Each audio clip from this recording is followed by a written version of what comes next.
চলো মাংসটাতে মশলা মাখিয়ে নিই। কী কী মশলা মাখাচ্ছি দেখে নাও। এখানে গুঁড়ো মশলার মধ্যে আছে হলুদ, জিরে, গরম মশলা গুঁড়ো, শুকনো লঙ্কা, আর এটা হচ্ছে কসুরি মেথি। আর এটা এখনও গুঁড়ো করা হয়নি। এটার মধ্যে হচ্ছে সাজিরে আর এলাচের দানা আছে আর জায়ফল আছে। আর এখানে আছে আদা আর রসুন বাটা, এটা হচ্ছে ধনে পাতা পুদিনা পাতা বাটা, নুন, তেল, আর এখানে হচ্ছে একটু চিজ আর বাটার মেল্ট করা। আর মাংসটাতে আমি দই মাখিয়ে রেখে দিয়েছি। এই সমস্ত মশলাগুলো এখন মাংসের মধ্যে মাখাবো। মাখিয়ে 2-3 ঘন্টা মতো রেখে দিতে হবে। তারপরে আসছি। মশলা মাখানো রেডি হয়ে গেছে। এবার আমি ফ্রিজে রেখে দেবো এখন 8-10 জন্য। তারপর রান্না করবো। তো এবার পেঁয়াজ ভাজা চলছে।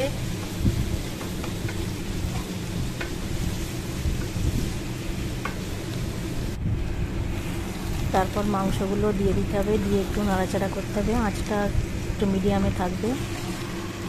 ভালো করে পেঁয়াজের সাথে মানে মশলার সাথে মাংসটাকে মাখিয়ে নিতে হবে। পুরো রান্নাটাই কিন্তু একদম মানে ধিমে আঁচে হবে। তারপরে এদিক ওদিক মানে একটু নাড়াচাড়া করার পরে এবারে ঢাকা চাপা দিয়ে দিতে হবে।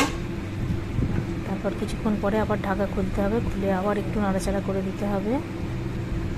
এই পুরো চাপা দিয়ে দিয়ে এইভাবেই রান্নাটা পুরো হবে। এর মধ্যে কোনো জল দেবো না আমি আর কি। ওই মাংসের মধ্যেই যা মানে নুন মাখানো আছে, জল বেরোবে, সেই জলেতেই মাংসটা রান্না হবে। আবার চাপা দিয়ে দিলাম। আবার কিছুক্ষণ বাদে এরকম করে খুলে দেখতে হবে খালি, আর একটু করে নেড়ে দিতে হবে। দেখো কিছুটা তেল ছেড়ে দিয়েছে। অর্ধেক রান্না প্রায় হয়েই গেছে আমার। তো এটাকে ভালো করে আবার নাড়াচাড়া করে আবার চাপা দিয়ে দিতে হবে। রান্না প্রায় কমপ্লিট হয়ে এসছে একদম। এবং নামানোর সময় একটুখানি ক্রিম দিয়ে নামিয়ে নেব।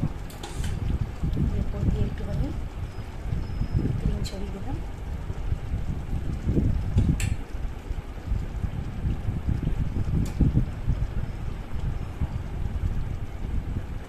এই মাংসটার আমি নাম দিয়েছি, এটা আমি কোনো রেসিপি দেখে করিনি। এটা আমি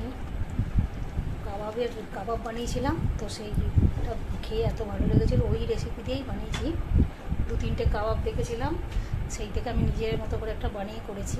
তো দেখতে দেখ কেমন হয়েছে। খেতেও আশা করি ভালো হবে। চলো একদম প্লেট সাজিয়ে নিয়েছি। আর এর সাথে করেছি ময়দার সাদা সাদা রুটি, আর একটু রায়তা বানিয়েছি। আর এই যে আমার কাবাব স্টাইলে চিকেন। তো বন্ধুরা কেমন রেডি হয়েছে থালি একটু বলবে কমেন্ট করে। চলো ডিনার এনজয় করি।